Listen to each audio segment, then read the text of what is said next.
for one, am grateful, Mrs. Bush, that they are finally bringing civilization to this savage land. I could not agree with you more, my dear. My daddy settled this land, and I know he'll be looking down on us, pleased at how we help the natives. Yes, they've lost their land, but they've gained access to heaven.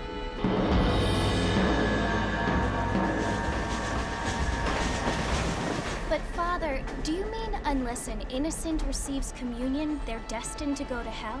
It hardly seems fair. What I mean to say, Jenny, is that there is a great deal of difference between an innocent and a savage. I never thought of it that way. Yes, they lived like animals, but they're happier now.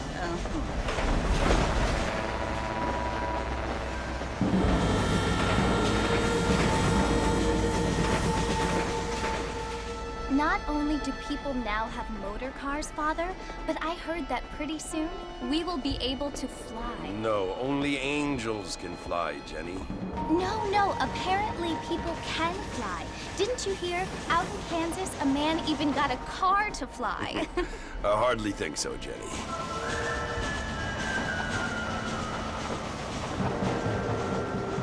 Apparently, Mr. Johns wants to run for governor, which is why he's so concerned with cleaning up the state. Nate Johns. Yes. His family is nothing but hillbilly trash that came here after the war. I don't want to be judgmental, but this state should not be ruled by such a disgusting family. A family without class. Apparently, the Johns family have made a lot of money, and he has a lot of friends in politics. Mrs. Bush, money isn't everything. There are many things that money cannot buy. It seems that money can buy voters, though.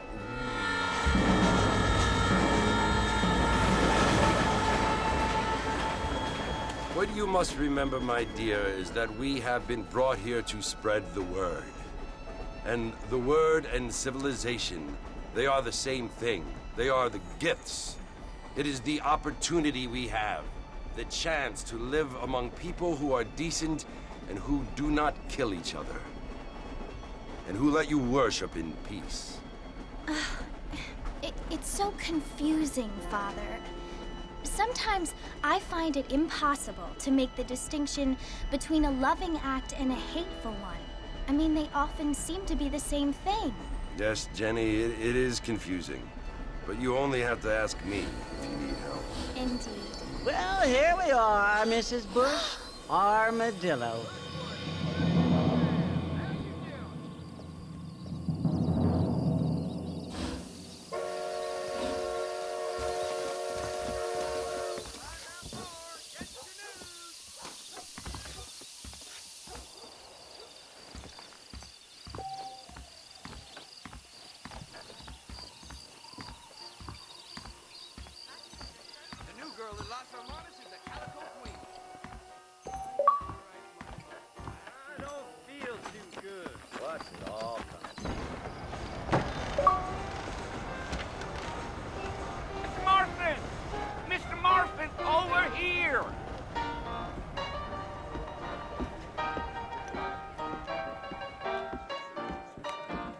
Must be John Marston. Sometimes. I'm Jake. Your friends from Blackwater hired me to guide you.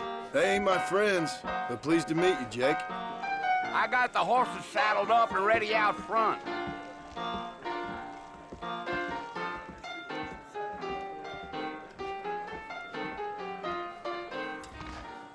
Jacob.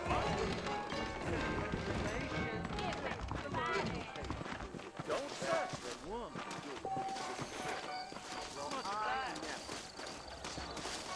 You ain't gonna find sturdier horses than these in all of New Ulster. I declare, this voice just dribbled out of your mouth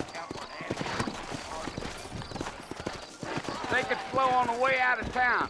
No need to kick up a lot of dust. Hold on. Wait up, Mr. Marston! You're gonna get lost! Try to stay with me. I don't want you to get lost. Tell us Fort Mercy you want. right? Ain't taking nobody up to the fort in a long time. Strange place for a decent fella to want to visit, if you don't mind me saying. Who said I was a decent fella? It's been abandoned for years now. Folks say it was built during the Mexican War. All kinds of soldiers around back then. Why'd they leave? Well, I ain't entirely sure. I heard they had to go up north to fight Indians, or maybe they got tired of being soldiers and went looking for gold. You know how things is. So what are you doing up at the fort? I'm looking for an old friend. Well, like I says, you ain't gonna find many folk around those parts these days. Those you do find are about as sociable as most rated back to you. I mean, I ain't one to judge a man by the company he keeps, but